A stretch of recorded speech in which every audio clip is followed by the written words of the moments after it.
What's up, listeners of A Cup of Ambition? I'm Emma. And I'm divorcee. I'm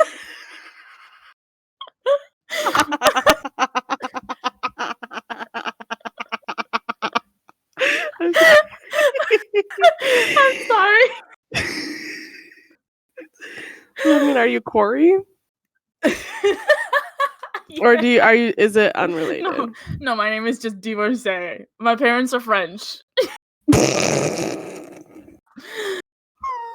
Oh my god. Divorcee. Okay. Wait, my first name is divorcee. Last name Pepe. What? Divorcee. All French listeners, even no one from France is fucking listening to this. Exit out. They're annoying. They're like, this feels like an attack.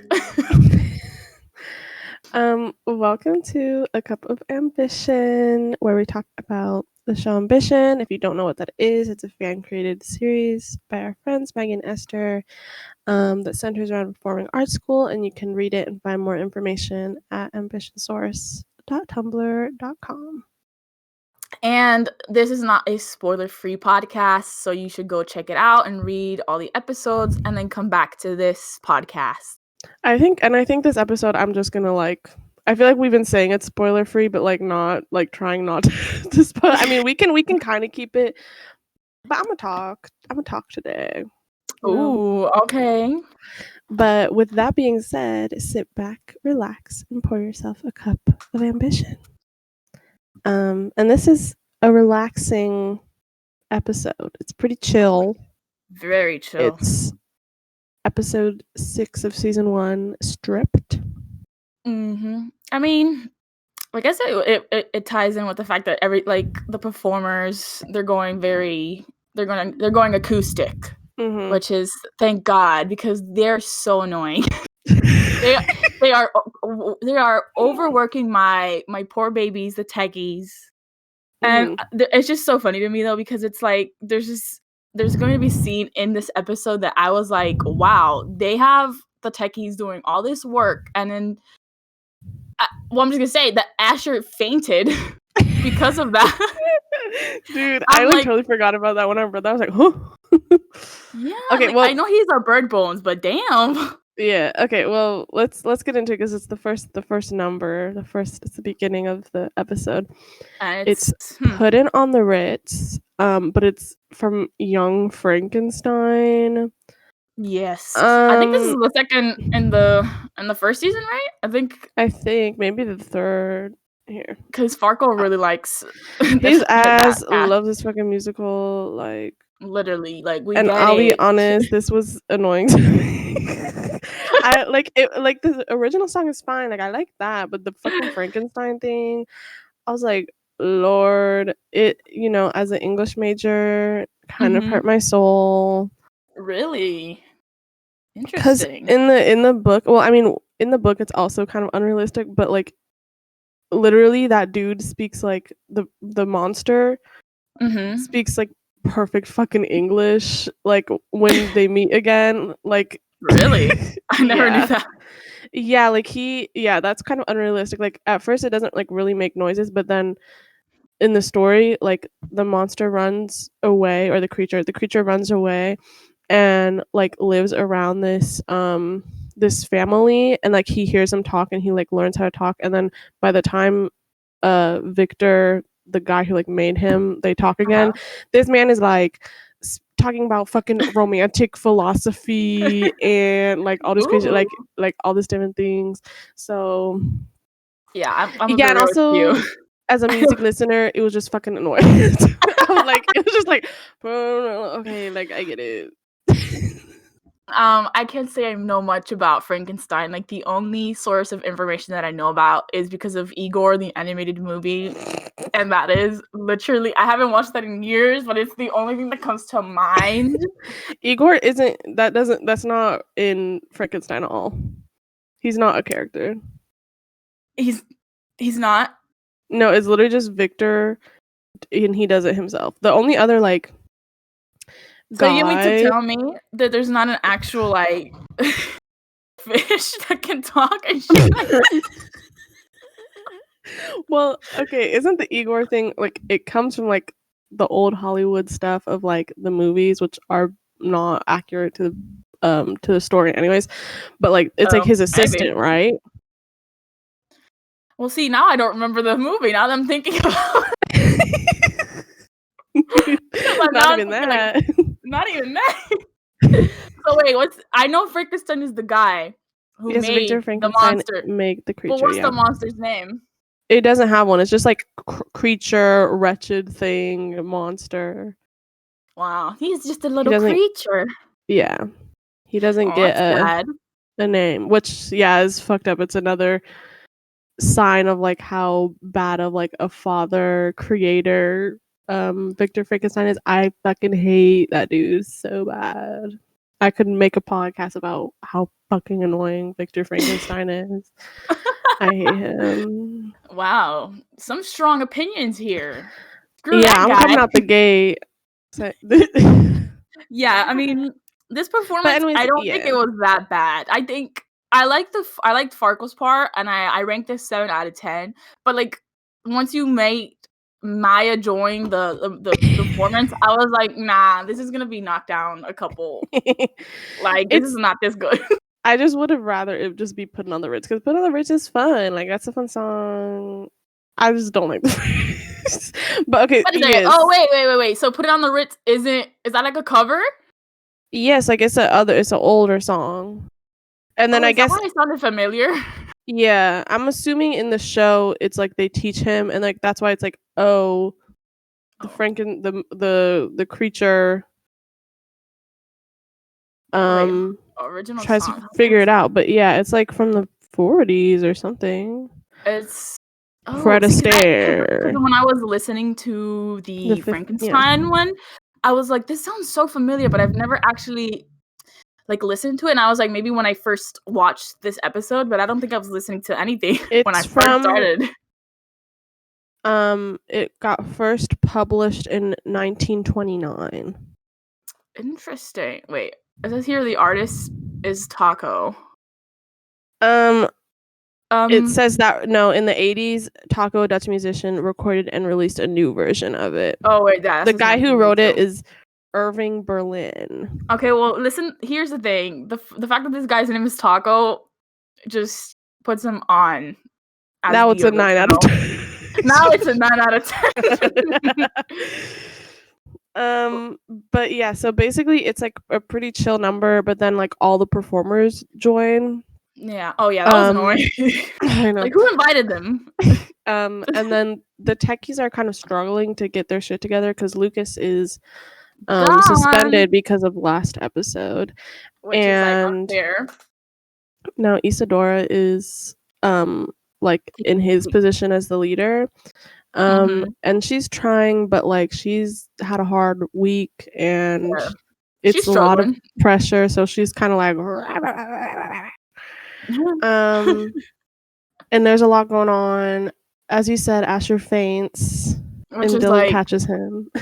Where? Oh yeah, Dylan. Oh, thank God he has Dylan on hand, because I feel like Asher is so prone to like accidents. This man he needs some milk. The fact that he fainted. How did he faint? Like, because it says he gets so overwhelmed and out of breath that he faints. How did you forget?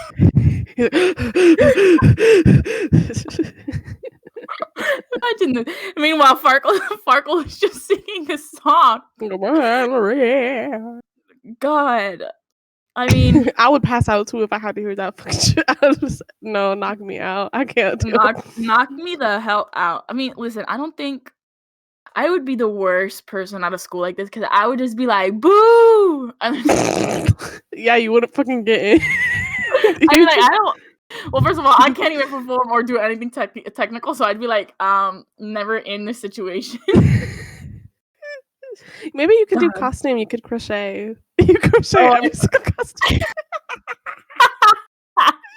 That would be the most time consuming. By the time I make one outfit, we're already at the end of the semester. Jade is like, oh god. Jade's like an actual seamstress is over here working her ass off, and I'm just crocheting my life away. But yeah, and so there's some more issues. There, Nate and Dave are trying to move a set piece, and Dave trips and brings the whole curtain down. I have to say, Dave and those fucking curtains, always something happening with those. You know what this scene, like, it brought to my attention how Angela does not give a shit about these kids, because she's like, she tells Dave, like, oh, you're not injured, are you? And then he's like, I'm good. He gives a thumbs up, whatever. And then she replies, oh, yeah, because our insurance, not that good. I don't know. That's my first infraction. Yeah, because she didn't even ask, hey, are you okay? How are you feeling? Do you think you need to go to the nurse's office? Something, you know. But she's like, nah, you're not, like, injured. She doesn't care about their well-being. She really has such a bias towards her performing favorites. I'm like, you know what? This is just unfair. Get her ass out of here. Well, what happens soon? Oh. And then so afterwards, Sean and Angela are talking about like the situation, and Sean's like, yeah, I'm not surprised it's all falling apart without Lucas. And okay, I have an infraction, and it's kind of like half an infraction, but it's like, okay, obviously I know that Sean can't like control and fix everything, and like the students have to do stuff, right? But he's like, he was like, without Lucas, there's a lack of discipline. And I'm like, you're literally the teacher. Like, can't you be disciplinary? Like, why aren't you doing anything about it? Like, in the scene, it's like he knows like his students' strengths and like, oh, like Isa's having a hard time and like she can't like handle all that, etc. And it's like, okay, if you know that and understand all that, why aren't you making someone else lead? Or like, why aren't you like trying to figure something out? Yeah, like why is the 16-year-old in charge of everything? Yeah, like Angela does figure out a solution, and I guess it's like, oh, I can't expect him to fix everything or make a solution immediately, but it's sort of, and like, it's good that he talked to her about it, but I'm just sort of like, it's kind of crazy, yeah. Now that you said that, I didn't even realize you have responsibility too. Like, it's not just all on them, but oh my god, yeah, because it's true. Because why are we just putting all this work on Lucas's shoulders when he's just a 16-year-old kid? Like, he's not supposed to be disciplining anybody. Yeah, like, I mean, I get, because okay, here's the thing, it's like, obviously I've been in performing art spaces, and yes, there are like leaders and more disciplinary students within it, and it's like, yeah, you want students to like take charge and stuff like that, but it's like, also you're still the teacher, and like, if you're noticing all these problems, like, I just feel like he could have done a better job. You know?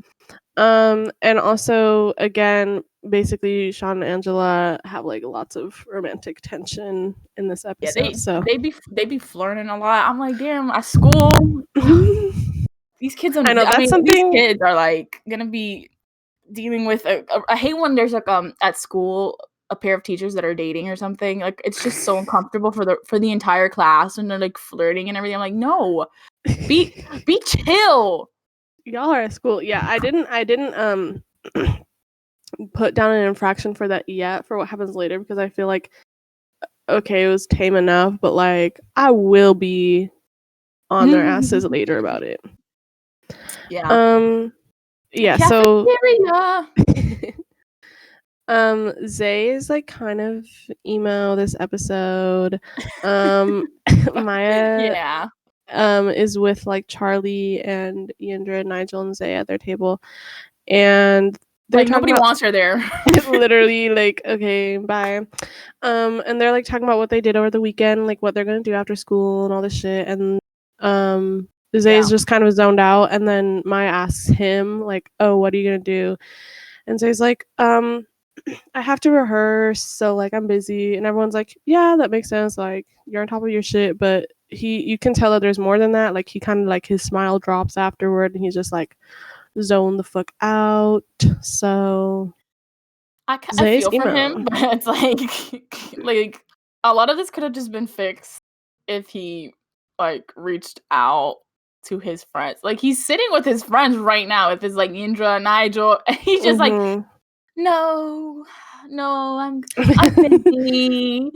Woe is me. Like, King, listen, it's like this whole thing where he's like, oh, I'm popular and I'm a cool kid. It's like, yes, true, you are cool, but like this, I mean, I get it, because sometimes it's like you don't want to like show yourself being vulnerable or like weak or whatever, but it's like he could have just asked his friends, like, let's chill out a little bit more, like that. But no, he didn't.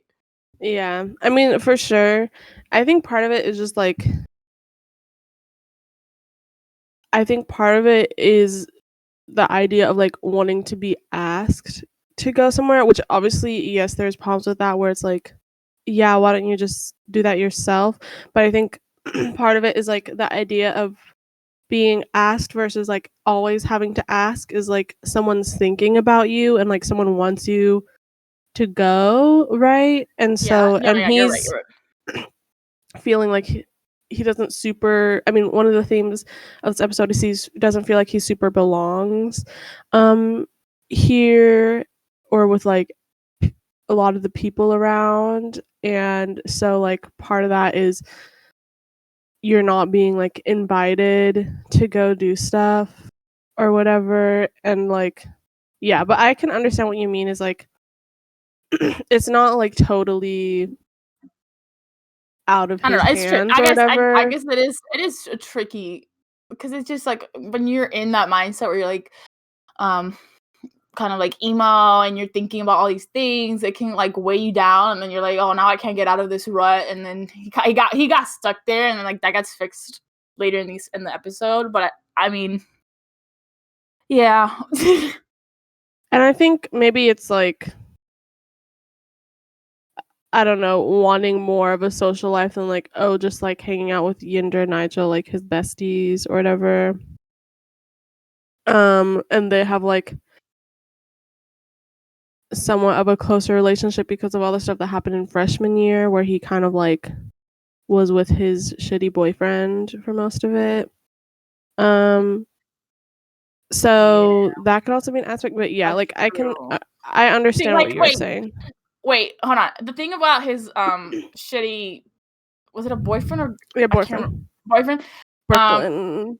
Where is that? Is that in Cruel Summer? Like, I feel like where was that explained? Yeah, didn't you not read Cruel Summer? It's kind of talked about in there, but it's more just like Maggie. so people are probably gonna be confused.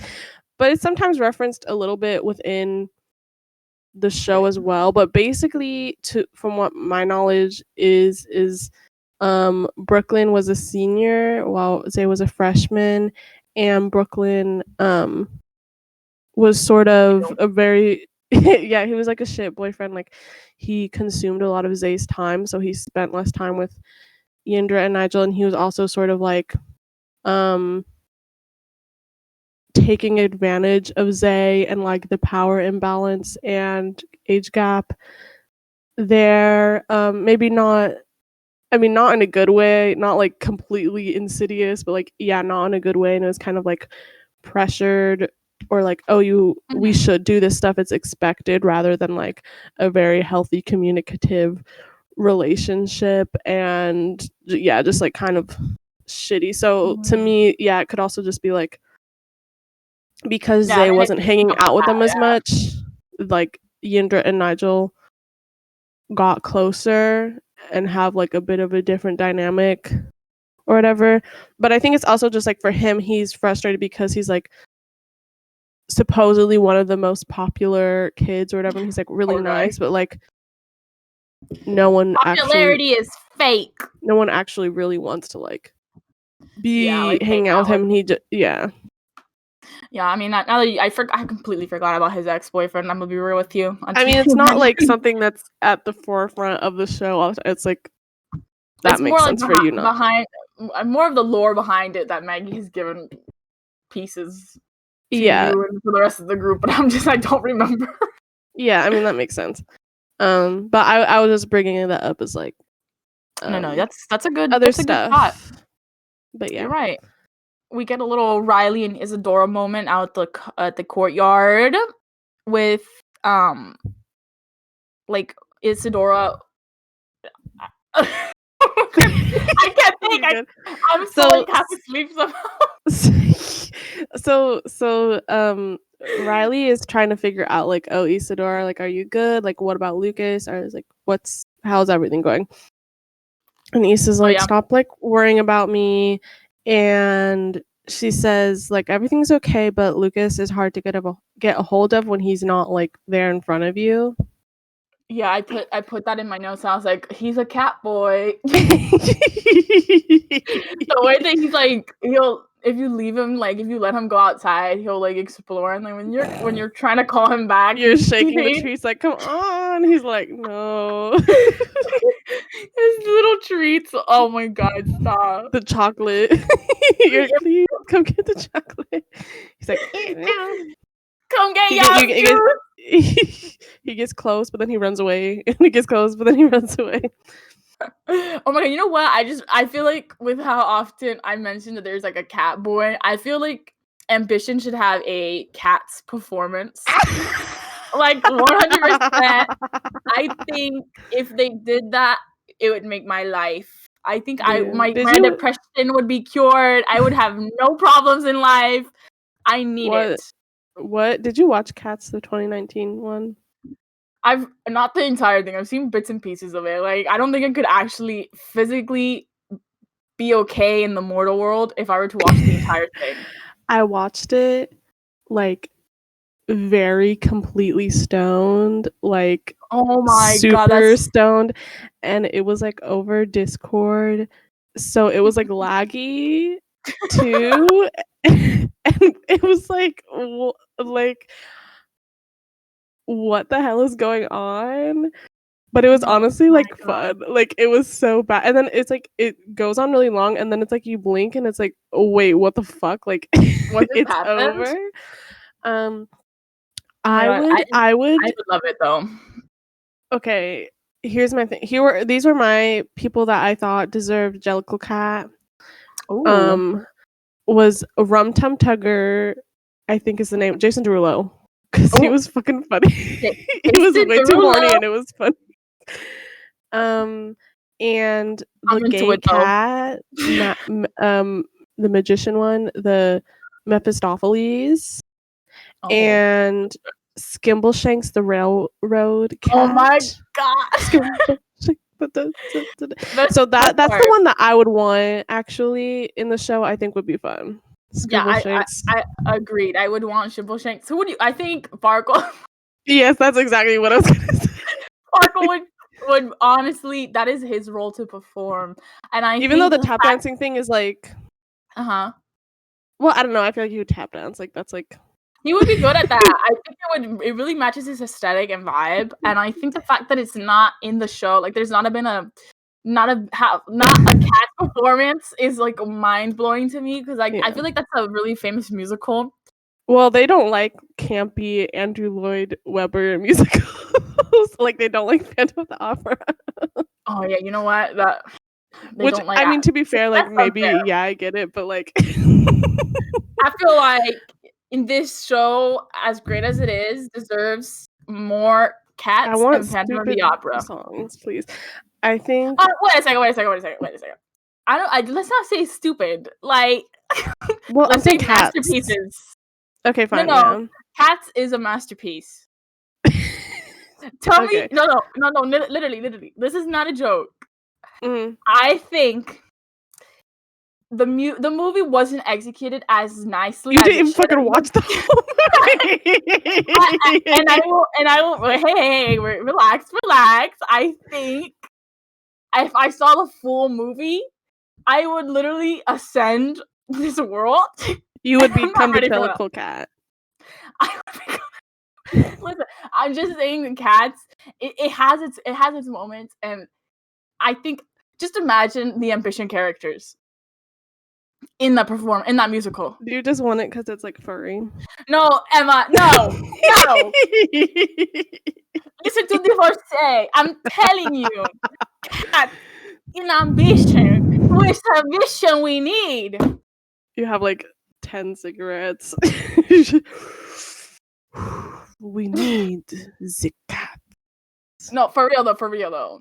I do think I do It's a want good one. Skimbleshanks the Railroad Cat. That song fucks. Like Memory, who do you think who would kill that song? I think Memory. that's like, to me, would be too obvious of a choice for the show because that's like the one that everyone does. Okay, but it still would be good. Like it's just I don't think whole episode it of could Cat. ever be. Oh my god, that should be the musical. Well, one, I don't think anything could beat the one in Diary of a Wimpy Kid. But Oh my lord. I don't know. Who do you think? Who has a great voice? Like all of them. Like, not Maya, because I don't want Maya. I don't want her either. Like somebody that we like that has a great voice. Issa? Well, I don't know. I don't know if we really we have mixed feelings about her. It's a love-hate relationship. You know what? Riley? Let's just say, no, I don't think she has that. Like, would she have that kind of voice? What about Zay? Or Asher? Zay or Asher? Asher sings it when he's breaking up. I would love. What?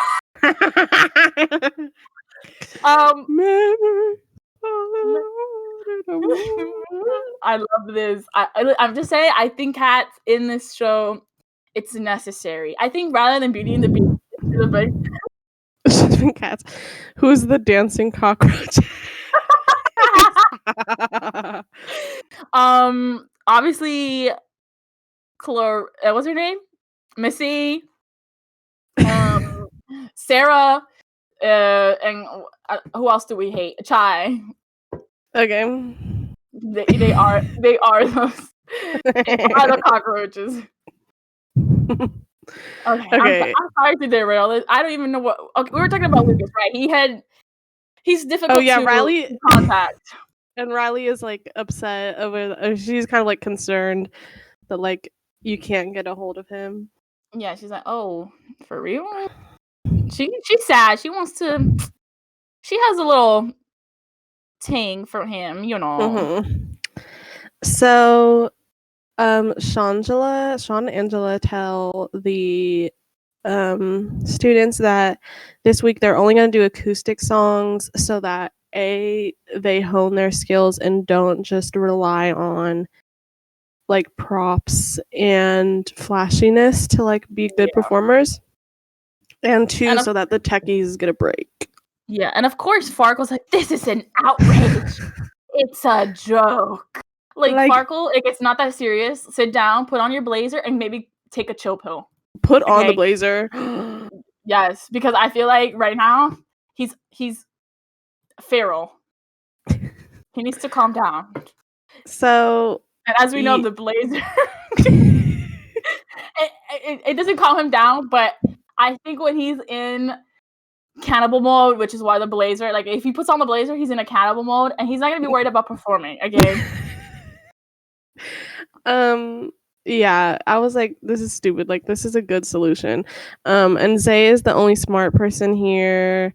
So he's like, y'all are overreacting. Like, he says, you've all become so reliant on razzle dazzle, you've forgotten how to actually perform. Or maybe you just never had it in the first place. Ooh. He said that.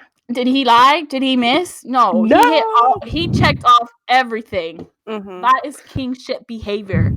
I just wanted to mention that they mentioned that the techies were short-staffed, and then Farkle was like, oh no, but it's just one person that they're missing. And like when you think about it, there's like only 8 techies total.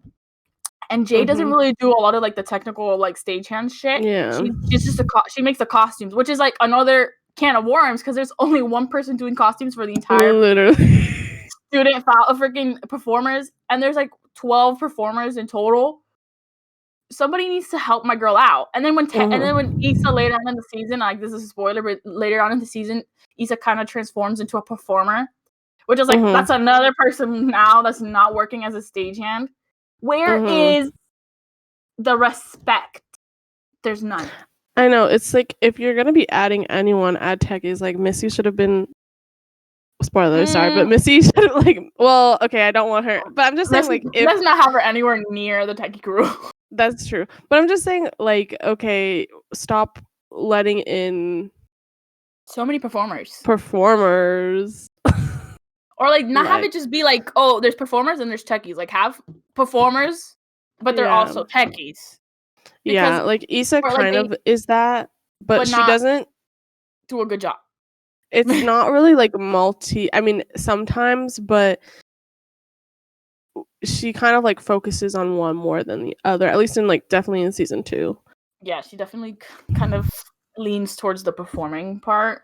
Yeah, they do kind of like have episodes later where like the performers have to learn techie skills, but like I wish they would like keep that up a bit, not at the writers, but just like at the school. Like, yeah, come on. There's such a, like they have such a favoritism towards the performers. Like, be a little bit more subtle about it, you know? Mm-hmm. So, yeah, Farkle is like, Zay, you don't have the razzle dazzle, which shut the fuck up. But Zay is like, please, I can do it. Like, so he points at Charlie and is like, come play piano for me. Charlie's like, my God, I love that. But he's like, hell yeah, charmed. Or heck yeah. And Charlie's like, oh, okay. He does like the Debbie Ryan. And Zay's like tells him you'll keep up, which okay, let me just speak on this. God. One, I love it because it's true. Zay and Charlie are, I think, the most compatible performers with each other. Mm-hmm. Not only because their focus is dance and they're amazing at that, but they both don't focus on being the flashiest people, right? Especially Charlie. Yeah. They're more low key than the others. And I think it's really sweet how Zay compliments Charlie, because I think a lot of times Charlie's lack of quote unquote razzle dazzle is treated like a weakness and boring, right? Versus Zay is pointing out that that's a strength, and that Charlie sees himself as a background character that's less important in the performing class. And Zay's like, no, like you're good and you can keep up with me, and I'm like the best bitch. So it's romance, Your Honor. Yes. And I also think it's funny that Farkle, I mean, I don't know if they know Farkle plays like a lot of piano, but I just think it's funny that we've seen Farkle play piano, but Zay's like, Charlie, you do it. Okay, but here's the thing, like, even if Farkle was the best piano player in the world and I needed to find one, I would never go to Farkle. My boy would probably be like while you're singing or whatever, he starts playing like the weirdest piano solo, and he just like completely tunes you out, and you're like, excuse me, this is my performance. You are just the help here, okay? Ooh. Like, relax. I love Farkle. Well, I enjoy his character. No, well, he's okay. Yeah, well, it just keeps going up.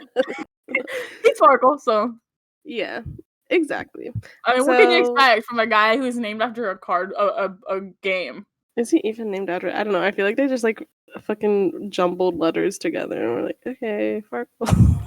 Like, what is the game is called Farkle, but it's just like I don't know. I don't even know what it's about, actually. I don't know. We don't have to look it up because. So Perfect Places is what Zay sings. Mm-hmm. And I just want to say they own Lorde song, like Zarly. I didn't even know this was a Lorde song until I was like, let me look up the lyrics. I'm like, oh, Lorde? You should listen to the original? Her version. Yeah. I'm trying to convert Hanny into a Lorde lover. But I have to listen to the ones that you and Maggie gave me later. But yeah, I like this acoustic was fine. But I like singing. But no? the girl who I like the performance. I was like, who the hell is Eden Mary? Yeah, I don't really. Yeah, I will say, and I talk about this in some of them. Like, I know this is the point, and like you can't because the point is acoustic. But I'm like, I just wish it was the original. Some of these, or at least to me, like some of the acoustics is like, I think I would like it better if I could hear it in the show, right? Yeah. But some of the acoustics, I was like, I feel like you could do a good acoustic version of this, and it's not giving what it's supposed to give. But they served, but you ain't ate.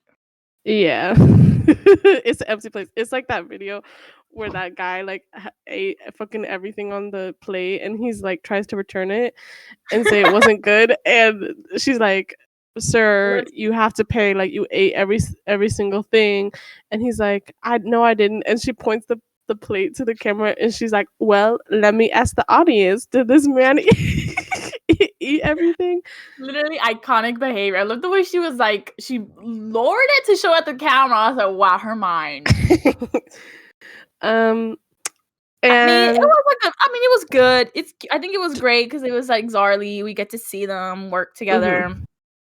And it's like, yes, Charlie keeps looking up at him and smiling during the performance. yes, that's. I'm sorry, I really interrupted you. I was honestly gonna say the same thing. And I like how this song ties in with Zay's isolation conflict this episode, because the song is kind of like partying and being selfish and searching for quote unquote perfect places to feel like you belong and to avoid your problems, but it's sort of a fruitless endeavor. Like there is no perfection. You can't outrun your problems. And there's that line that's now I can't stand to be alone. So I think it kind of like reflects his state right now. Yeah, poor guy. He going through something, you know. Mm-hmm. I think I give this a 9 out of 10. I mean, Nice. I think this entire episode, yeah. I think Zay had the most performances, He did, which is good. Which is good. I think that should be the way from now on. Yeah, it should be the standard. Like Maya, come on, sit back. Like when Maya performed, I was like nothing. Like, at least it was the last song. Yeah, thank God it was the last song, but then it was like, ugh. We should have had another Zay performance up in here. I need a palate cleanser. Literally. I was like, I mean, and then like the ones that they performed at the end was like so lackluster. I didn't give a shit about Glee. Oh my god. Well, we can get into it, but I agree. We can talk about it when we get there. But yeah, I'm getting ahead of myself. We're so like negative this episode. I'm sorry, we like this episode, but yeah, we're like I like the episode. I may not sound as enthusiastic, but that is no fault of the episode. I'm just tired. So Sean and Jack are having dinner together and they're talking about the confessions page. Oh my, this entire scene is so ridiculous to me. Literally. Oh my god. Oh my. So Jax admits like, oh, we haven't really made a lot of progress and like it's hard because anonymous, right? But they have three main suspects right now. Farkle, Maya, and Lucas. God, it's just like out of all the characters to pick, you pick the. It's just weird to me that they think that Farkle, Maya, and Lucas would ever do this because they don't seem like the type of people that would hide behind and like anonymously talking shit about other people. They will do that to your face. Literally. Lucas would. Well, he would kind of. Like he wouldn't be like, oh, you know, in the same way that Farkle and Maya sometimes do to like everybody, because at least Lucas is nice to the techie. Yeah. But and then Lucas, who doesn't even have a phone. How would he ever? It's like, to me, this scene just annoyed me because I was like, so these couldn't have been your suspects because you guys shot it down in 2 fucking seconds. Like, why were they your suspects in the first place? And those are your prime kids, and they're thank God they're not detectives, because that was like the worst investigation I've ever seen in my life. I just think there's so many characters in this. Like, first of all, the fact. Okay, well, let's just say that because we're only focusing on like the A class, we don't give a shit about the other students. Like, it's not possible it's the other students, because they wouldn't just be like, oh, let's name drop a random person. But like the fact that they just focus on the weirdest. But I think other with the A class thing, it's because most of the posts revolve around the A class, and there's pictures of like during their classes, so it makes it seem more likely that it's someone in the A class because it's like only about them mostly, I think. Yeah, that's true. But yeah, I agree. And it's like, I mean, I can, and in a way it's like, okay, I could kind of understand in some aspects, especially like later, some of the Farkle stuff, like, oh, it might be him or something. Oh, Farkle, he's such a But fool. it's like, yeah, I just thought it was kind of like, okay, this is like the worst like crop of people, and then like immediately they shut it down, like, oh yeah, Farkle is like, Yeah, he doesn't, it's so weird. he wouldn't do this, and like, oh, Maya wouldn't jeopardize her spot, and like Lucas hates the school, but like, yeah, he's not gonna fucking take all the time to do that, and like he wouldn't do that to Isadora. So it's like, okay, what was the No, yeah, literally, who, like, I think it would be understandable if it wasn't just Jack and Sean doing this, because let's say like Angela and Eric were helping out with the investigation, then maybe they might think, oh, these people are maybe responsible, because but then Jack, who knows Lucas, yeah, it's he's like, this is a prime suspect. Lucas? Yeah, it's also biased because he's immediately like, oh no, it wouldn't be Lucas, which I mean, I agree. And like Sean like rode hard for like Maya when she was gonna maybe possibly get kicked for her scholarship. So he's biased for Maya and Lucas. And I guess no one really cares about about Farkle, but I mean, Farkle, he's but they immediately shot crazy. that down too, so I don't know. I think they could have done better. Like, this is not even like a good investigation. I feel like, honestly, that's why they need to hire us. Yes, I feel like Emma Heron on her blog was like, all right, okay, y'all know who it is. It's who it is. I'm not gonna say it in case the people who want, like, let's keep that a little secret. Okay, we won't super spoil that, but yeah, it was. It's actually Emma Hand who started the. Emma Hand definitely has a fucking cork board in her room and is like we are like miles ahead of them. Like, we already had this preliminary thing like 2 weeks ago. I will say that it would be so funny if they had made Dave the owner of the account. He does not like this himbo. He's so like unassuming. Like, there's no way he would ever do this. And I think it would just be funny if it was him. Yeah, but he's obsessed with the gossip, so maybe it could make sense for him to be a suspect. Yeah, like, how come they didn't even mention Dave? But I think it's also like you have to be methodical and like smart about it. And I don't know if Dave could do Jack but says, it would be funny though. Jack says, there might be more under the surface in this case that I haven't considered. Oh, what made you think that way, Jack? The fact that your 3 prime suspects were shot down by yourself? Like, are you kidding me? Like, you have to. It's so funny. This entire scene was so ridiculous. I don't like. It's lucky that they're cute because they got nothing up there, you know. I'm sorry to say, I don't know this man. I don't know him. This isn't my joke. This is Jack. See, this is what happens when Eric is not in an episode. I mean, I think like, yeah, I think Jack was just like desperate to fucking get it over with, so he just like he like picked names out of a hat. It's like he's like, well, maybe. Oh my god. But yeah, so speaking of Instagram, Zay is sadly scrolling through the app at home and like seeing his classmates having fun, and he's like, oh my god, like I'm missing out, I'm so alone. And so he talks to his family about it.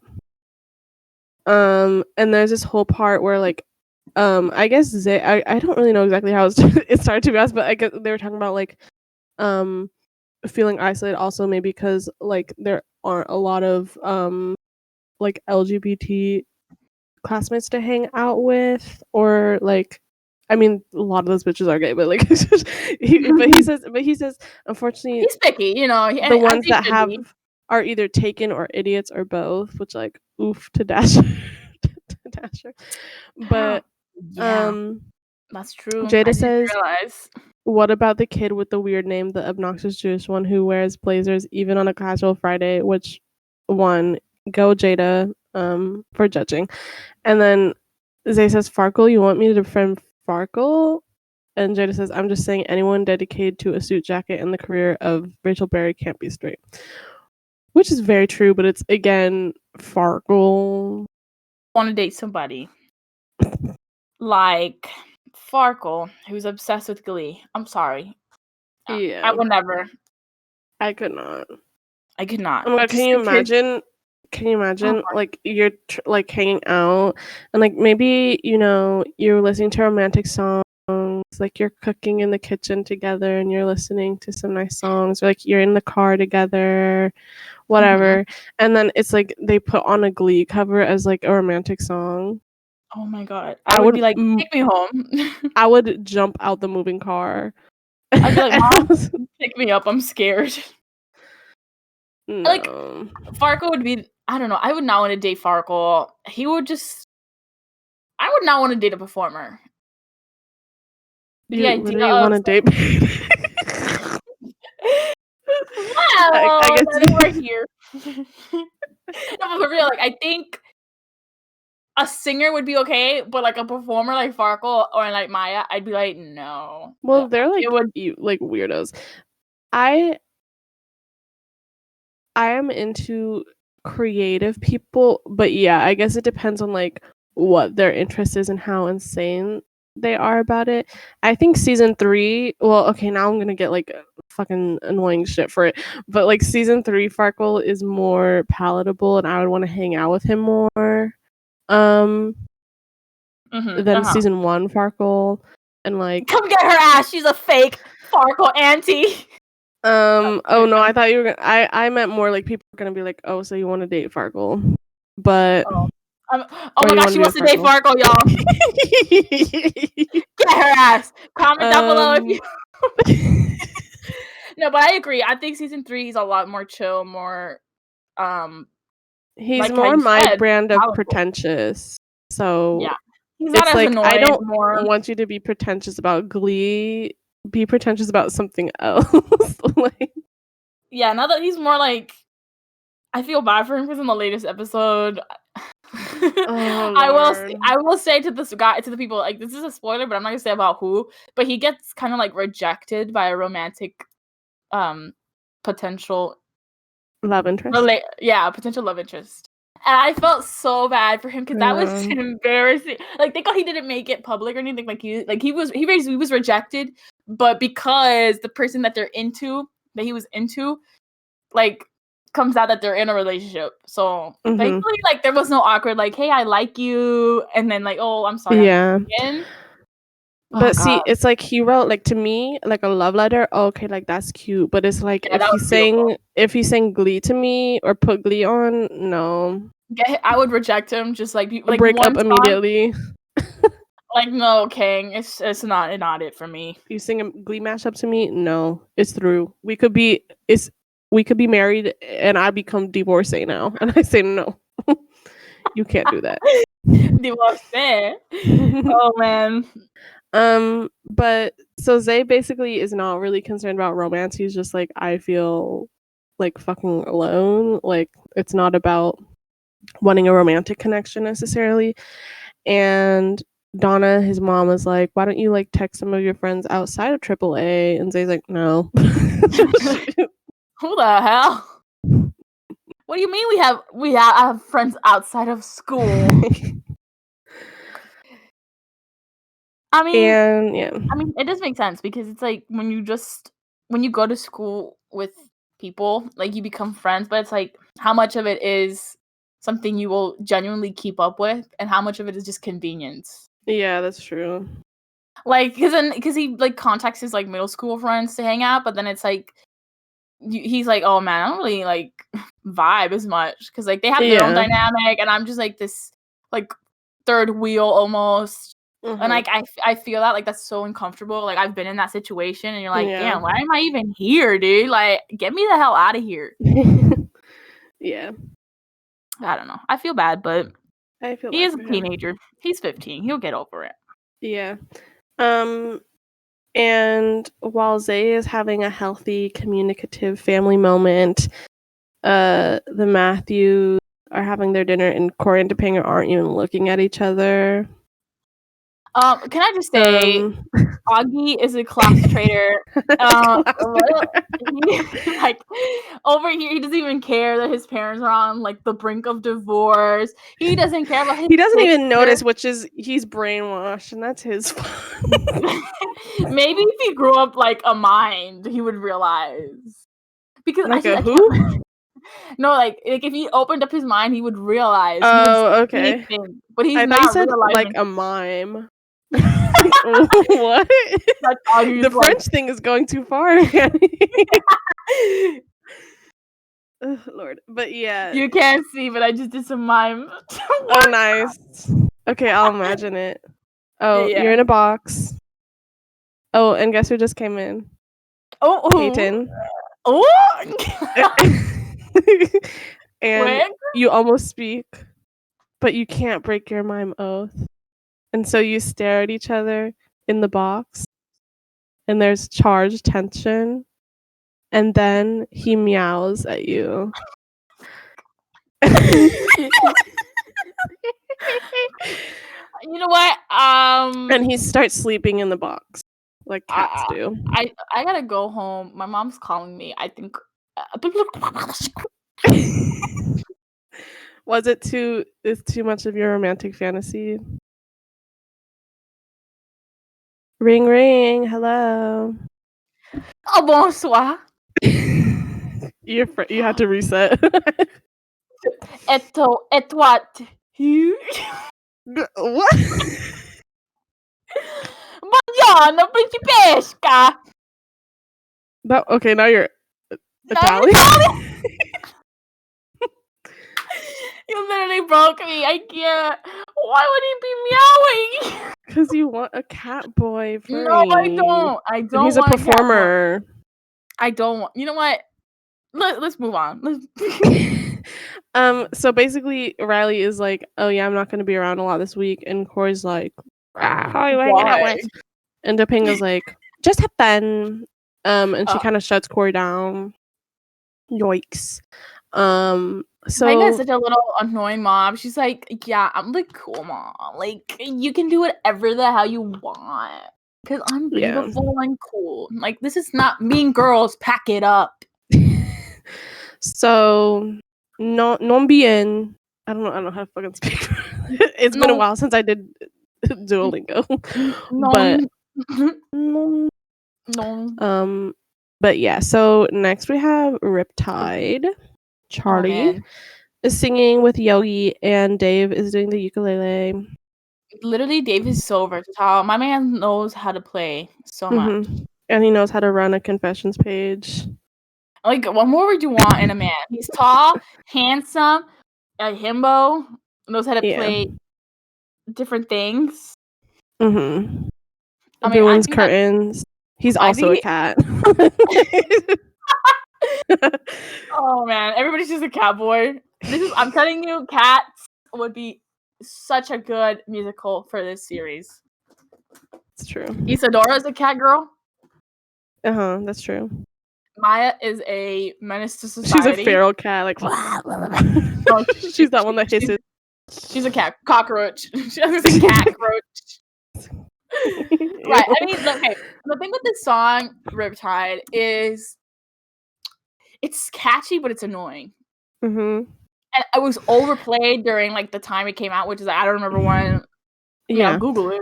But so yeah, I agree. Like in an abstract sense, this is a good song. But okay, here's the thing. This is such a like Christian youth white basic kid song. Like, and I'm telling you, like literally, so I was like in youth group when this song came out, and it was like, okay, so if we're not like singing like a religious song on a trip or something, like okay, this is the shit that those bitches would come out with the fucking ukulele. Like, so it fits very well, but it was like, oh, this is too much. I mean, it's just it's like first line is like the second line is like I was scared of pretty girls. In the dark, I was scared of pretty girls and starting conversations. Okay, sorry. No, that was wonderful. Because I love when you say. I think. Yeah, because that was definitely an earnest performance. Was an earnest. performance, but it was a performance nonetheless that I enjoyed. Thank you. Yeah, But like, it's funny because it's like I was scared of pretty girls and starting conversation. Yeah, it's definitely Fascinating. playing Charlie. into Tell me that more. like heterosexual projection. But yeah, I also thought it was kind of interesting, some of the lines taken away from the dark side. Ooh, I want to be your left-hand man. Ooh, this cowboy's running from himself. Oh my god, That I I love think Catboys. was yeehaw. So Yeehaw. so There's things to be said, things to be seen in this. But I'm gonna give it an 8 out of 10. It wasn't like the most memorable performance. Like I always forget that he's he sings a song until I read it. But it was fine. It was cute. Due to nostalgia, I gave it an 8 out of 10 because it is a bop. Like I remember being obsessed with the song when it came out because it was like overplayed and just everywhere, like in 2013 or whatever. But it's not the best, Charlie. Like No. I would like something else from you. Yeah. But the doggy helped. True, I liked that aspect. So meanwhile we kind of like see what is up with other people getting ready for the performance, and Farkle keeps drafting performances that are too flashy, and Angela's like, no. And this is basically what he does the whole episode. He is so dramatic. Like it's not the hard king, but you know he's like complicated. He built different. Yeah, I thought this was an interesting conflict because we have seen him stripped down and vulnerable with his piano at home. So it's like he can do it. Like it's not like, oh, he has no ability to do so. But I think again it demonstrates that idea that like he has an armor and a different persona at school. He doesn't want to show any weakness. And he needs to be flashy and dramatic to kind of, I don't know, like survive. Like you said, he doesn't want to be vulnerable, and like he has an obsessive need to impress people, and he doesn't think that he can necessarily do that on his own. You know, like there's a sort of it's an interesting duality of him projecting extreme confidence versus a reality where he maybe doesn't feel like the strongest performer, and he's like, oh well, how can you do an acoustic performance, like you're not that good? And it's like, oh wait, people can do this and I can't. Oh man, no, Farkle, he really does have such a complicated personality and sense of thinking. I feel bad for him because like he's like he plays into that so much, like the whole flashy, like, oh, I'm bit of a bitch. with like Maya, like, I'm rich. With like Maya, you know, she is a bitch. You know what I mean? Like she herself, like, not to be misogynistic. Sounds like I'm horrible, but like she is a bitch. She herself knows she's a bitch. She doesn't really care about other people that much. Like she has her friends and like her best friends or whatever later on in the season, but it's not like something where would she give a kidney? No. But then I think Farkle, he's a lot more, I feel, not, I don't want to say down to earth, but like in comparison to Maya. I think it's more like Maya's bitchiness is just kind of like how she moves throughout the world, whereas Farkle, like, yeah, he's not like, I mean, yeah, he can be a bitch, like, for sure, but I think part of it, and especially in the earlier seasons, is a defense mechanism. And like, again, that idea of putting out a persona, don't let people get too close. I have to project false confidence, or else people will know that I'm like fraying at the edges. Even though they do know that he's like kind of insane, but like it's a somewhat controlled insanity where he's like controlling what they can see about it and not like the true issues that he's having. I feel like during this reread, I'm just becoming a Farkle apologist. I'm sorry to the listeners. I do hate some of the things he does, but I don't think most people like Farkle. Like, I mean, I think most people have a Farkle, a complex relation. a complex relationship with him, but I don't think. I mean, we bully know. him, but I don't think people like don't like him. I mean, like for the He's one of the remember protagonists that's very like interesting character. I mean, yeah, he's definitely one of the but like, but when I first started the series, like way back in like 2019, like first time I was reading it, and I was not listening to any of the music, and I was just like going through it quickly. I remember just being like, I don't give a shit about Farkle. I don't give a shit about Maya. Who the hell is Zay? No, I'm just kidding. I always liked Zay. I always liked Zay. But I would be like, but it wasn't like the same amount of like, oh my god, I love Zay. Like, I would be like, oh cool, Zay's here. Yeah. And I was like, who the hell's Charlie? Like, I don't give a shit about this man. But I was like looking at my Tumblr, like one of my earliest reblogs of Ambition, like the episodes. Mm-hmm. And like I think it was like, I don't remember what episode, maybe episode like 9 or something. I was like, oh my god, the Zarly. I'm like, oh. Sorry, I'm like choking. Oh, she. No, I'm good. Get a cough drop, girly. I'm worried. I had like listened. Sorry, I drink water wrong. I'm not sick. Yeah, because I had like written down oh my god, Zarly, they are giving or something like that. Let me see. Hold on. Yeah, like I was like, it was episode like 11. I was like, oh, the Zarly, phew, they made up. I'm like, wow, was I into Zarly since 2019? As you should be. That's interesting. I was like, I don't remember any of that. Like, I feel like I don't remember. I wish I would have like written down more things in the tags to see what I was thinking of while reading this series, but I just didn't. It's a missed opportunity. Now we're talking about it, so yeah, we can remember this time around. Girl, I'm about to forget this in about a year. Well, we can listen back. That's the point of it. Yeah, you're right. Like, I forgot this is recorded. So Sean tells the techies that they have to perform as well because they're not like doing anything this week. Yeah, and they're this is. Sorry. I was just gonna say they're like, what the fuck. I love Dave's quote here. He's like, "You are all damn lucky." That's probably how I would say it. He says, "You're all damn lucky Lucas isn't here. That man would never stand for this." I love him. I love Dave. He knows. I just love the fact that I was gonna say lucky twice because I was gonna pronounce Lucas as lucky. I imagine Lucas was actually named Lucky. Oh my god, like that, like one model person. Oh, Lucky Blue? Yeah.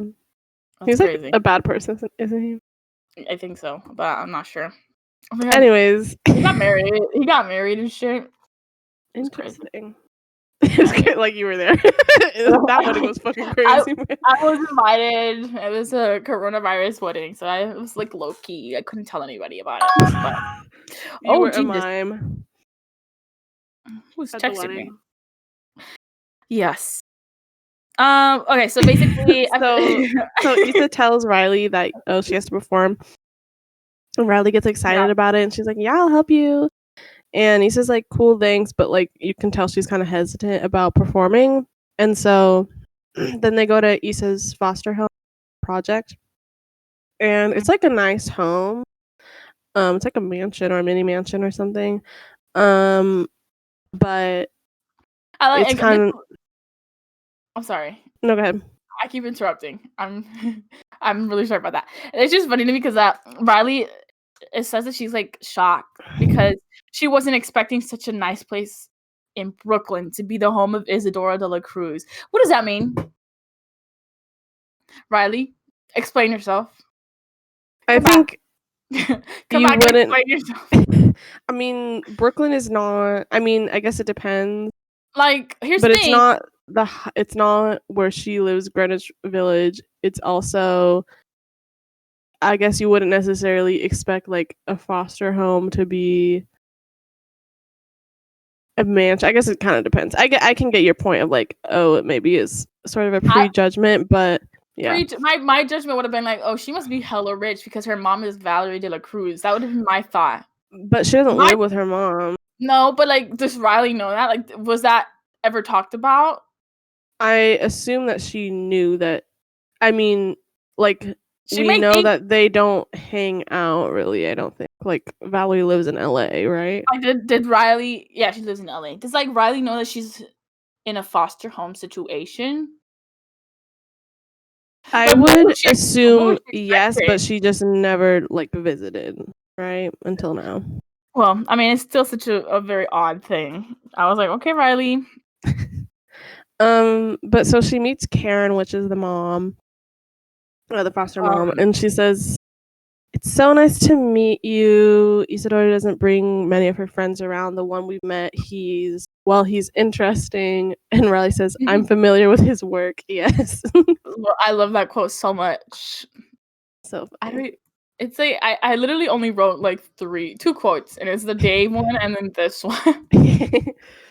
I was like, yeah, that's fun.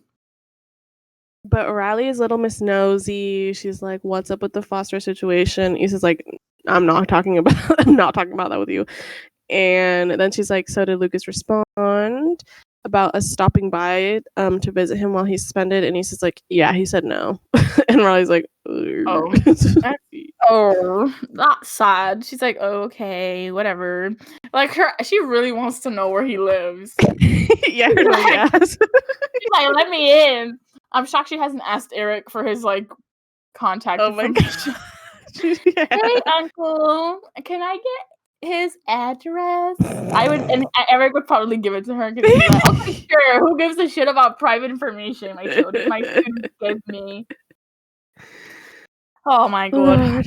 Well, after that, we have Zay going to meet his like middle school friends, but when he's there, oh wait, no, oh my god, I'm like, there's kind of like a lot of mini scenes, but basically he decides to text his friends to hang out.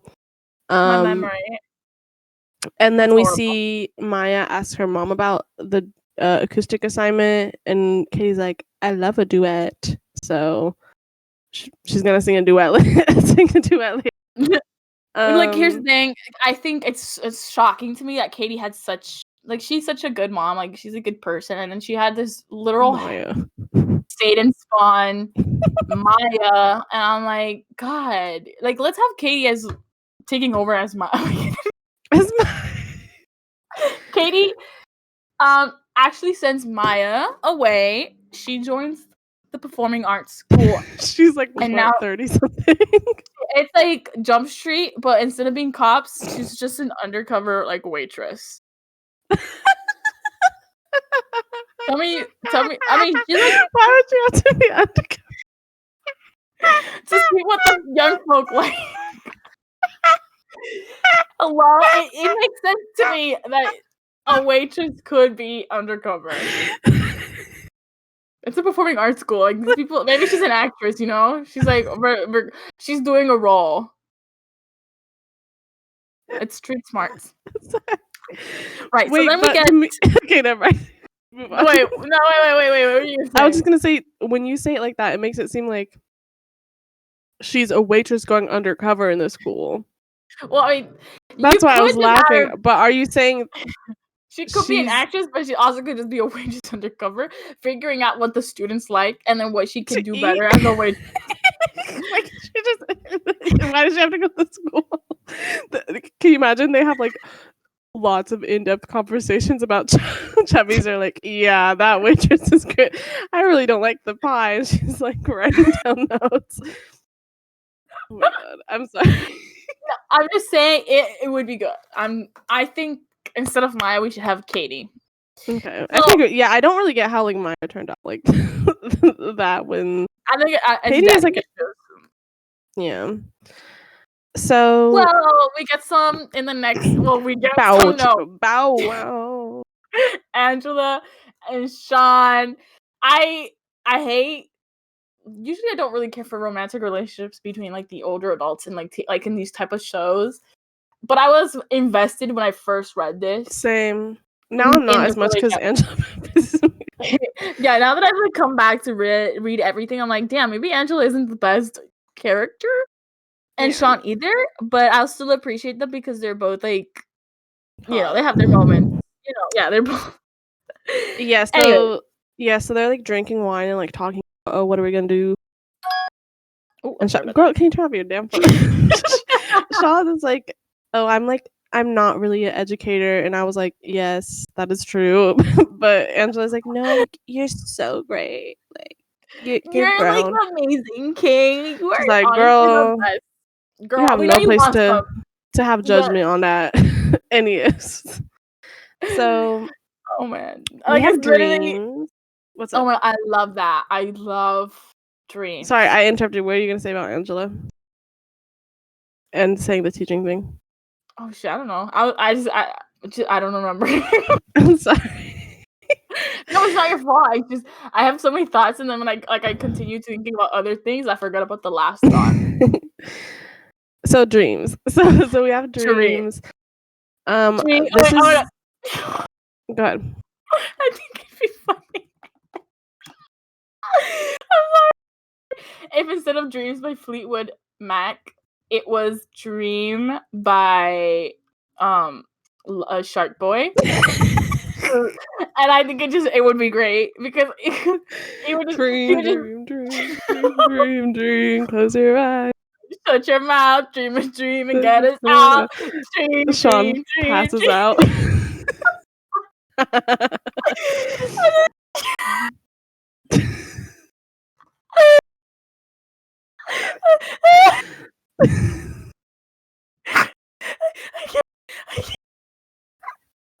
Oh my god! I'm sorry. Oh my god. She would kill the song. And then Jean just like passes out. Oh man, I'm sorry to like just derail that. Yes, but well, dreams. Well, both songs are immaculate, but yeah, I love this song. Again, I was like, no one else but Stevie Nicks should ever sing this song. So sorry to this girl. Yeah, I felt that. Yeah, I was like, who the hell is Lizzie? I don't know her. Just do the original, but yeah, I was gonna say like if the love of my life sings, like oh hell yeah, I would be enamored and well, I would probably be the one singing it. So anyone want to come to me, and I'll sing the song for you? Okay, yeah. But no takers. It's crickets. Well, leave a no, don't leave a comment. I'm not soliciting anything. I'm just saying. I am. I'm saying it. Text me your number. I'm just to the universe. But anyways, they kiss. Yeah, and then kiss. Sean gets pegged, and it's fun. I mean, here's the thing. I think it's funny because he was like, "Oh, I was wrong about us. Like, we are gonna happen again." And it just says that they conduct their business, which is like the funniest thing. They conduct their business. What are they, businessmen? Shake hands. Let's fuck. Yeah. I think that this would be good for the merger. No, like this. No. Okay, I won't go too much. Just let's move past that. That's another bit for after hours.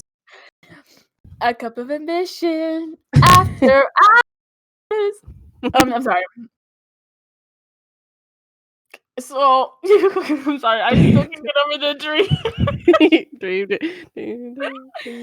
I think when I was reading this again, I felt while listening to the song, I got like butterflies in my tummy. Ooh. I was like, ooh, this is kind of romantic. Exactly. Like, well, okay, the thing is that it's funny about this song is because it's like you're getting cheated on. So it's listen, the lyrics aren't, but it's a good song. Like I would also be like, oh my god, because it's just such a whimsical song. You know. I don't know. I love Fleetwood Mac. True. I agree. I think it's an 8.5 out of 10. Angela killed this. She was good. She has her moments. So I don't only hate her. I like her in certain things. She did amazing.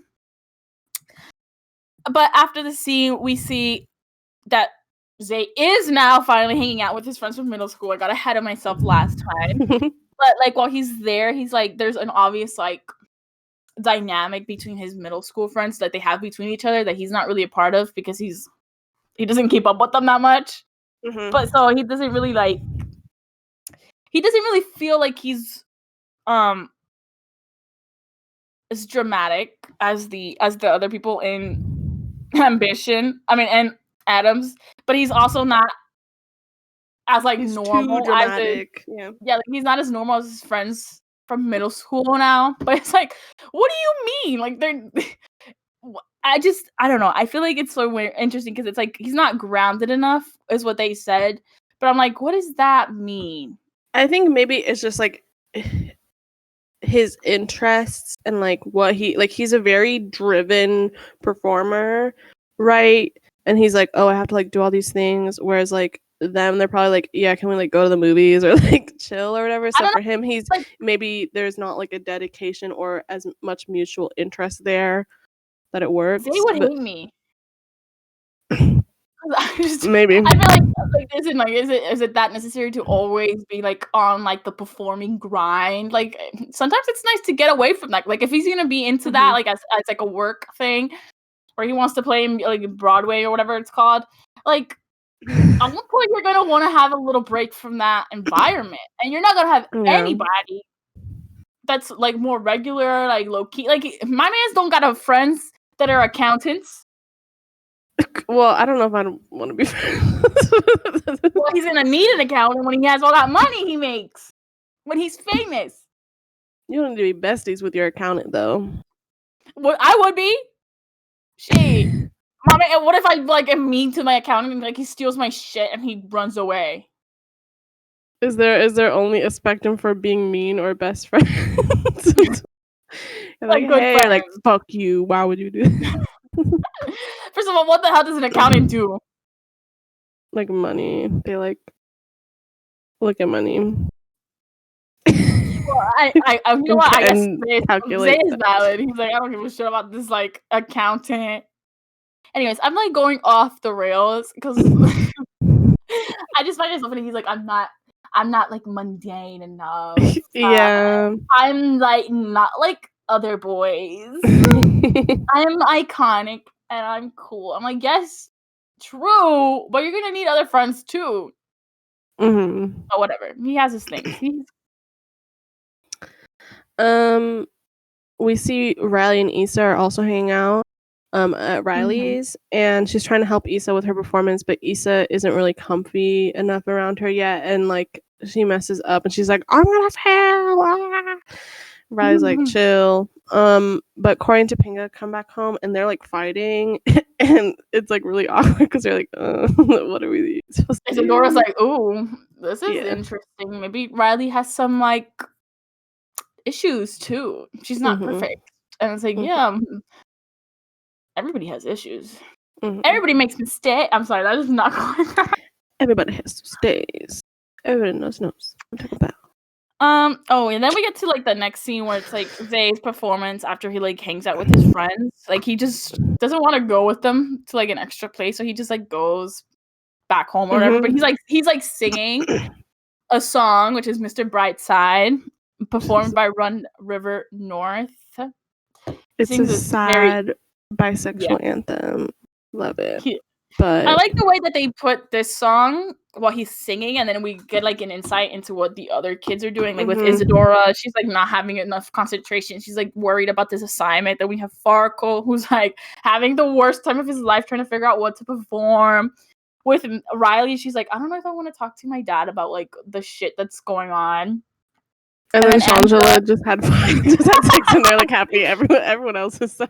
Everybody's sad. I think the only people who are happy this episode are Shangela. Yeah. But yeah, I will say, I don't know. This rendition annoyed me kind of. I think it'd be better in the thing. The thing is I love this song. And it's like, I feel like you could do an acoustic well with it.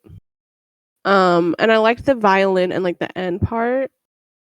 But I just thought the acoustic was just kind of like flat and like weird, which is like compared to the original, it's like too noticeable of a difference. I don't know. It just like, I think I would like it when it's in the show. I think they would give a little more pizzazz to it. Yeah. But to this wasn't me, it. yeah, it's just like, I'm sorry, this song is so good. You gotta give a little. Mm-hmm. I mean, it was good. I mean, But that's my opinion. You don't have to share the same opinion. It's good. I just feel like I wish I could actually see the characters sing it rather than hearing other people sing it. Because it's like I don't have that good of an imagination to think how they would sing or whatever. So I'm like, okay, this is fun. This is great. But like I like this performance. I give it an 8 out of 10. Anything that they performs, it's great. You know what I mean? Yeah, I think it's a cool performance, and I like the visual of like him in the city and all this stuff, and I think it would be good like actually seeing it. But yeah, I was just sort of like, come on now. Yeah. Like you said, it was served, but you weren't eating. No. I'd be like that. We see now where Lucas has been the entire episode. Like, thank God. I was so over the lack of Lucas. So oh, I know you must have struggled. I struggled a lot. I was like, oh my God, where's my boy? My boy! Have you seen my boy?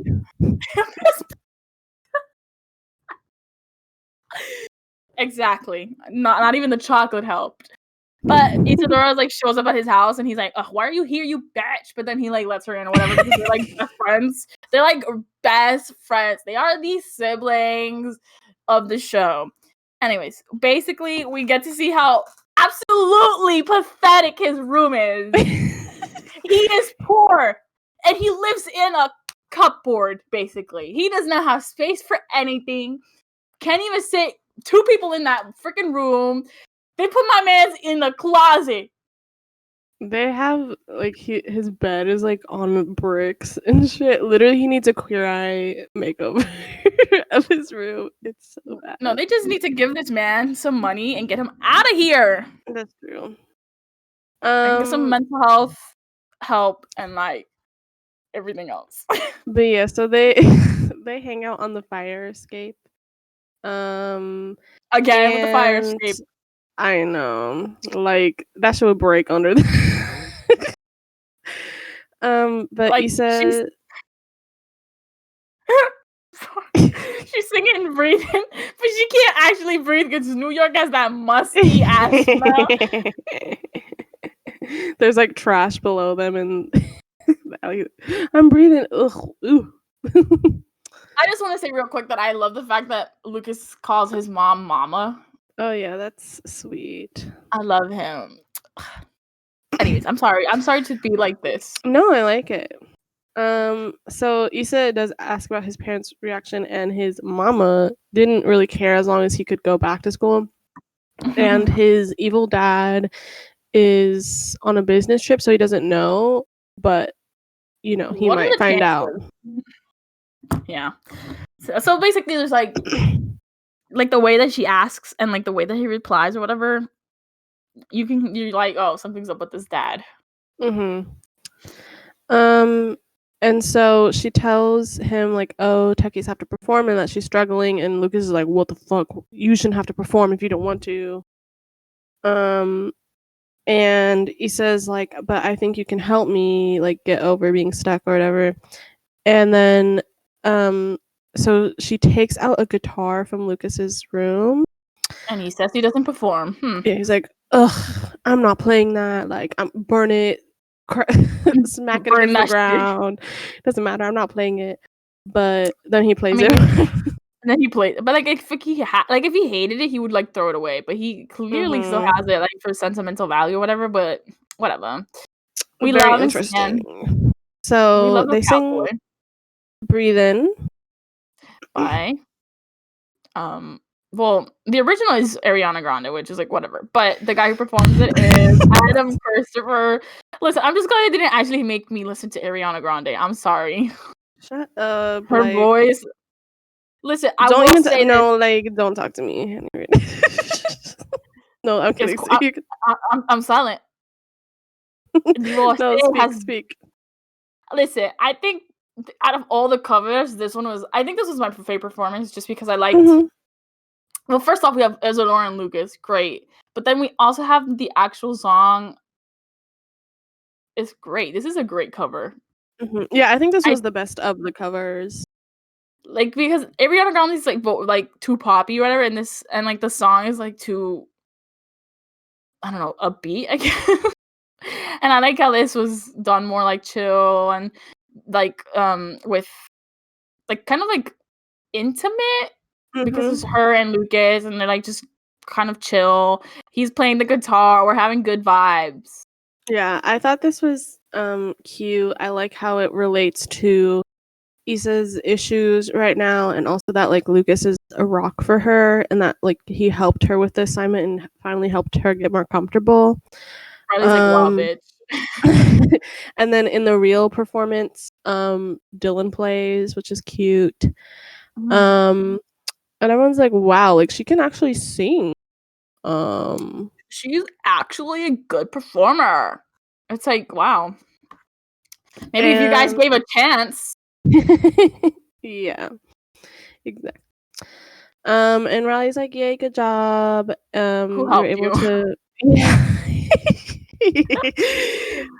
Issa's like, yeah, Lucas helped me like get it down. And Riley, her nosy ass, is like, were you thinking of him when you sang? And Issa's like, yeah. Yeah, like she's like, yeah, because it's just like she's thinking friendship and like she's not really thinking of ulterior things. And Riley's like, Yeah, she wants to know if they like each other or not. like Riley is so funny the way she like goes about asking these things. Like, so were you like thinking of him? Who asked that? Oh, were you thinking about this boy? Like, girl, that is so out of pocket for that one. Anyways, yeah, this is my fave performance. Interesting. I like this one. Yeah. What I mean, okay, you're the resident like Ariana stan of the podcast. So, yeah, where did you pick from? What did you think about this performance? I liked it. Yeah, I think it was the best cover of the thing. I mean, I like this song. It's just it wasn't necessarily. I mean, yeah, it's like one of my favorites. I just didn't put it down as my favorite because, like, I just did. I just didn't. But I can see it as an acoustic, but you know, I don't slander. I don't think it's better or worse. It's just like there. It's like the color gray. Sure. All right, we'll go with that. So next we see they just like finished up a class session and Charlie and Zay are like cleaning up, which they're so sweet. Meanwhile, Farkle is yelling at Angela and storms out like he's such a brat. But so Charlie notices that Zay seems pretty sad this week, and one like love that he notices that and knows that. Yeah, that kind of reminded me of like the last episode where Zay, when they were cleaning up again at the cafeteria, which is like, let's go. They're always cleaning. Yeah, they're always cleaning and helping out. It's so sweet. Harley is out of a job. Like, get this man. Wait, hey, hold on a minute. There's only one janitor for like the entire school apparently, which is like poor guy. He's struggling. Let's let him live. Anyways, I think it's interesting that the last episode we had Zay paying attention to Charlie and how he was like really so nonchalant or whatever about the Instagram post, and he was like, it's kind of interesting that you're like this. And then now in this one, Charlie's like, hey, what's up, King? You're kind of like something's up with you. Yes, they totally see agree. each other. They see each other. They be like focusing a little too much on each other. Cause my ass would be like, "What's going on with Zay?" Because I don't know. But Charlie knows. Yeah. So I noticed that too, and I said something about that too. I thought it was interesting how Zay tries to brush it off, and Charlie like doesn't let him. And like you said with that conversation, last episode, Zay wasn't buying that Charlie didn't care.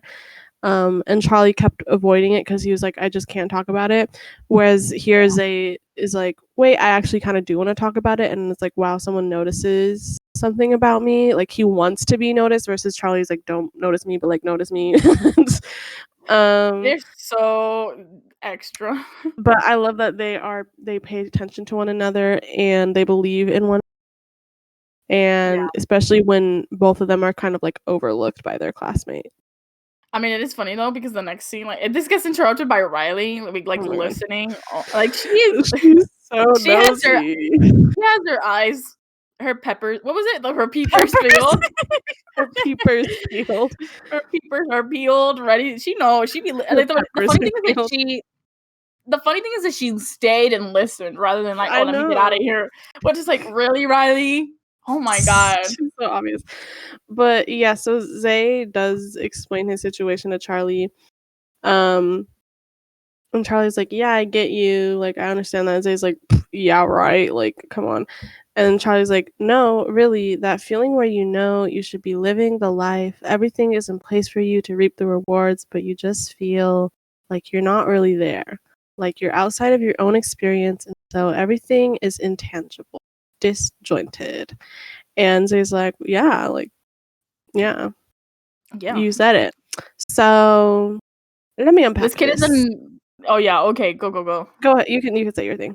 No. You have the stage. I want to hear this. Okay, so I said, and spoilers. Okay, Charlie has like this picture perfect life of a good family and community and his faith and good school and like everything should be all good, but Charlie doesn't really feel like himself, that he really belongs anywhere. Like Zay also doesn't feel like he belongs anywhere, and that his experiences are really his own. Like everything is sort of a performance.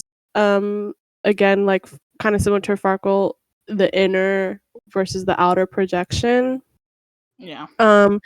And he feels that he's undeserving of AAA, for example, because he views himself as less talented. He feels that he's not deserving of maybe like his faith and his community support through faith because he's questioning his sexuality, which goes against his faith. So it's like, oh, why am I being supported that way? You know? And he's just like lying. And so in a way it's like, he just can't, like, he has all these things, but he can't really be happy about it or just accept it because it's not really him. And I think for him that's extra frustrating because he's like, this should be easy because I have it all, like I have all these things, but he can't shove that part of him down. Like, but it's he's also just like, I'm sorry. Go. It's also like he has all these things, but it's definitely like that weighs him down by having all these things, because like how you said, he's like questioning his sexuality. Now he's thinking, oh shit, everything is gonna be ruined because of this. So it's like when everything that's like good for him, like he had it going for, is now weighing him down. So he can't really be like, he can't really belong. He's like not confident in as much. Yes, I totally agree. I'm sorry to interrupt. No, it's all good. Basically, I was just gonna say, like, it should be easy because he has everything and it's like supposed to be good, right? Like you and like you said, it's becomes more of a pressure now because he can't just like be like, oh, never mind, it's all good. He can't just be like not questioning these things about himself. He can't just like be what he totally projects out in the world. And so it's like, I mean, for me, as someone who's experienced similar things, no one say anything, but like it's frustrating because it's just like, it's like, why can't I just be like normal? Like, why can't I just like take what is good? Like, why do I have to like deal with this? You know what I mean? Like, and so it just becomes very strange and, like you said, disjointed because, and I think part of it is the idea of like he can't be totally immersed in any of these communities that he quote unquote belongs to, because you're kind of living multiple lives and identities that like don't necessarily fit in those communities that you're supposed to. And so with Zay, he he has these multifaceted parts of his personality, but he doesn't totally fit in with a performer or with his friends. And so he's also like disjointed, like he doesn't really fit anywhere. In conclusion, they be going through some shit. Like they are going through some inner turmoil. They are not having a good time. Mm-hmm. But they'll get there eventually. So yeah, but I love that Charlie was like able to say the exact words like what Zay was struggling with. Yeah, that's a sweet moment. Like, yeah, there's a connection there. And anyways, Charlie is like, well, I would have hung out with you if you asked. Which I think is like kind of funny, because on one hand it's like, yeah, that makes sense because you were like begging to tutor him, but on the other hand, with the tutoring situation, he like avoided him right after. He literally fucking ran away. Like, it's like, so what's the truth? Maybe it's not that obvious, but yeah. And then he says, go ahead. Yeah. Oh no. I'm sorry. I keep saying I mean, but I'm not really gonna say anything, and then you think I'm gonna say something. I'm sorry. It's all good. So, and then Charlie says, I know I'm not as cool as you or Maya, which, okay, Maya's not that cool, but he says, Maya's a bitch. He says, but I think on a good day I can be fun, especially if you're desperate. Haha. I feel bad because he's like, oh, if you're desperate enough, you will want to hang out with me. Like, no, Charlie. I'm sorry. Mm-hmm. I think I might have sounded a little distant there, but I was like, I feel bad that he's because I was bending down to pick something up, but it's like I feel bad that he thinks of him so little. He's like, well, if you're desperate, you can hang out with me, like, you know. Yeah, like it's like a self-deprecating joke, but yeah, it's like, okay, love yourself, please. But then he says, you know, since someone taught me how, referencing the school and life performance, which is cute. And then he playfully nudges and pats his back. Bro, like, you're getting bold. He's always nudging Zay and touching him. Have you noticed that it's never Zay reaching out to touch him? It's always Charlie touching Zay. Mm-hmm. There's something to be said there. Mm-hmm. It's like maybe maybe he like. In my way, I feel like, you know how sometimes you'll do things with your hands and you're not thinking of it, but it just like it reaches out and does something. Mm-hmm. I feel like in a way, Charlie wants to be so close to Zay that he sometimes like touches him just subconsciously, like he does that without realizing. I think. Yes, I agree. In my opinion, which is like, I think it's a subconscious thing of wanting to be close, but it's also like enough under the guise of friendship that like it's chill. But yeah, like he doesn't super. I mean, he hugs Riley and like touches her arm and stuff sometimes, but he doesn't really do that with anyone else either. So it's like, yeah, and like you said, oh, you're gonna say it's more calculated with Riley. Yeah, like it's he's calculating things with that. But that's like, you know, his perception is like, you know, you do that with someone that you like, whereas he's subconsciously doing that with Zay, but like it means he likes him, right? Mm-hmm. Something to be said, something to notice. So then, Charlie leaves and Riley fucking hanging in the back like a creep. She comes in and Zay's like, so how much did you hear? And Riley's like, everything. What was like, bitch, maybe don't listen. But she's like, why didn't you tell me about it? And Zay's like, I didn't want to inconvenience you. And Riley's like, you were my first friend here. Like, I know I've been distracted with other things and I want to be a better friend for you. So, but like, you have to talk to me to like do that. Yeah, it goes both ways because that's how friendship works. Mm-hmm. Can't have it be unbalanced. But they perform a duet together, which is like, ooh, hey, let's go, hey, let's go. I love the relationship as friends. They are everything. So they sing 4 or 5 seconds, which I love this song. Well, I like Rihanna, so I like Rihanna's part on it. Kanye West is whatever.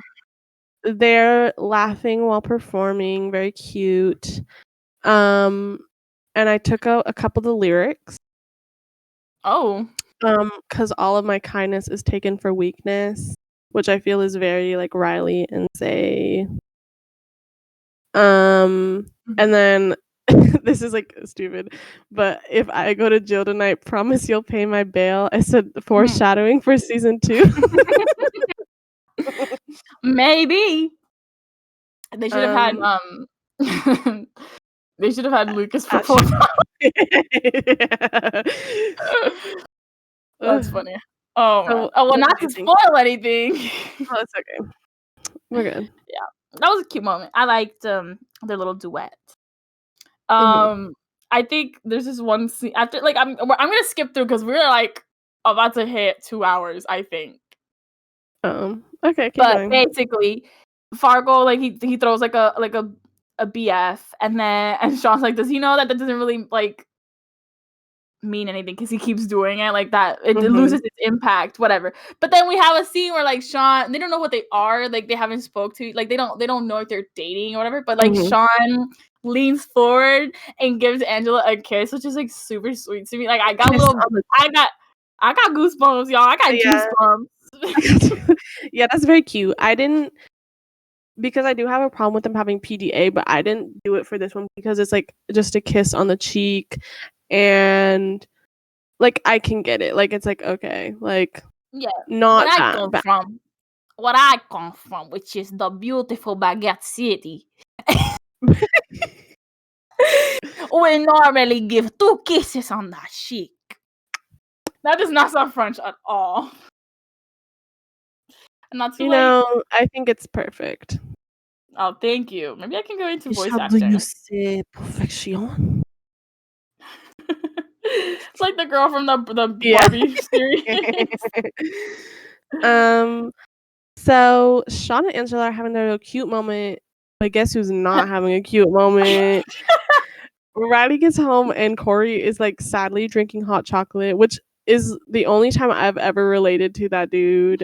And that was so sad. I like how he didn't even go like for whiskey or anything. He's like, let me get a hot cocoa. I can't even Damn. Piece of cock. I'm sorry, guys. That's why they got divorced. Ooh, that's something to be said. So, I just said it, but yeah, to pay. And Riley's like, what do you mean you guys are divorcing? And it's like, yeah, clearly they've been fighting for a long time. They're gonna get a divorce. There was no way they're gonna go to couples therapy. I don't think Topanga would actually want to go to couples therapy. No. Like, she has been wanting to get rid of him for years.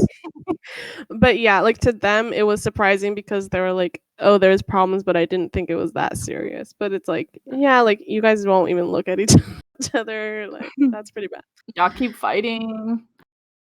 And so while they're Splitsville, Maya is trying to build some bridges between her and Farkle again.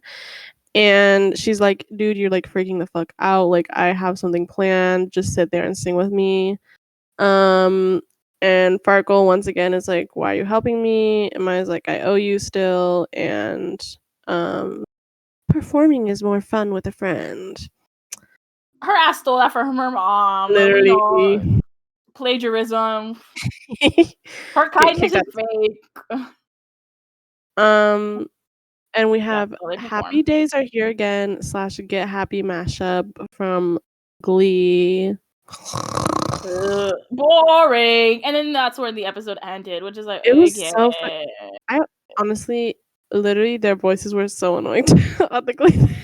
Like, yeah, I was like, I'm sorry, that's not my thing. And also I thought it was ironic. Well, it's ironic for 2 things, because one, it's like the most dramatic, insane people are singing about be happy and chill, and 2, next ep kind of gets a bad shit, so it's very ironic that it's like it's not really happy. And we still aren't really sure if they're friends or not. It was bad, in my opinion. I did not care for this Glee performance. I think Yeah, I honestly I have listened through most of, well, actually this episode, some of them, because I didn't like the covers and I had finished the scene already. I kind of finished it. Usually I listen to the whole thing, but I literally could not do it with this one. I was like, I can't fucking sit through these people. I'm sorry. Girl, I could never. I could not literally sit down. Like, here's the thing. I did watch Glee, but I was 13 and I forgot I thank God that I don't remember any of it. It's like I don't some know. Glee song covers are okay, but it was too. She was like, it was not good. It's just like, ooh. I hate Rachel Berry. I don't care for Kurt. I don't like Glee. I don't think their voices good. I don't love them together. It's at least definitely not for me. Well, so there's 2 infractions. Who's your favorite character? Well, my favorite character is kind of like, I didn't really have any particularly strong feelings, but I thought Zay was great this episode. Some good moments. Lots of performances from him. I loved. So I think probably Zay, but I with Riley close second. I said Zay was my favorite as well. Wow, wig. And I didn't have a least favorite character because it's that annoying episode. Well, yeah, I didn't have a least favorite. Like, thank God Maya wasn't in this as much. Honestly, and it was like a break from season 3 episode that we just read. That was nice.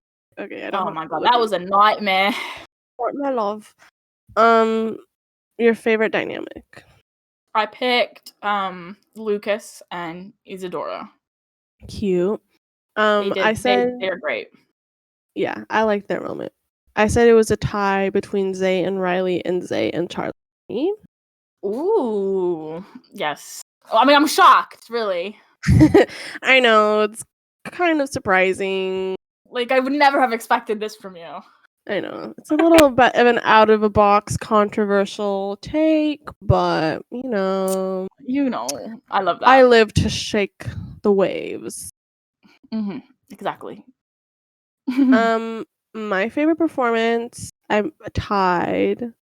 But honestly, Breathing could probably be up here. But I said 4 or 5 seconds and Perfect Places. Yeah, that's a good one. Those are good ones. Of course you would pick Perfect Place. Yeah. Again, it's not surprising. It's Lord and it's Zay and Charlie. So I was like, okay, if I don't pick this, then I die. Well, Breathing was like my fave. Like, it's great. I love the Isadora and Lucas scene. I like that we get to see him play the guitar, be a little bit more chill. And so we get to hear her sing for the first time. So very cute. Cute moment. And what's your DILF ranking? This was kind of hard for me because I feel like people didn't do that much. Actually, hold on. Let me change this. Okay. Jack, number 1. No. Okay, you know what? I had Sean as number 3. Now I'm making him number 1. Even though I was mad at him for the teacher thing, like, he did something. He was there this episode. He got some. He was kind of hot. So, number 1. Okay. Jack, number 2, because he's hot. 3, I said Omar. I can't remember if he actually said a line, but I think he was there during that. Wasn't he there during that scene? No, it was Donna and Jada only. He wasn't even there? No. Oh my God, he wasn't even there. But you know what? He's in our hearts. Yeah. Okay, then next I guess is Corey. I feel kind of bad. Like, he got divorced. He just went through a lot, And then I put Kenneth, who isn't there, but he's mentioned. Well, I put Jag as my first. I think the fact that he's hot makes up for the lack of mind this episode. And then Sean is second because I got a couple of Like, there was a couple cute scenes with him in there. And then third was Corey, but it was like a -90 on Corey. It sucks that Eric wasn't in this. Yeah, he like was not. I don't know. He was like, I need a fucking week off. I don't know where he went. Like, what was he doing? It's unfair. He needed to be here. Yeah, I don't know. He was like, last week was too stressful for me. I can't do this again. Yeah. He's the school counselor. Well, okay. I guess there wasn't that many problems this week, so he was like, not really there.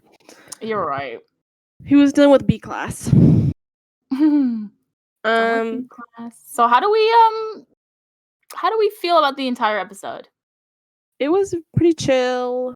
I liked the Zay aspect, and there were some little juicy moments.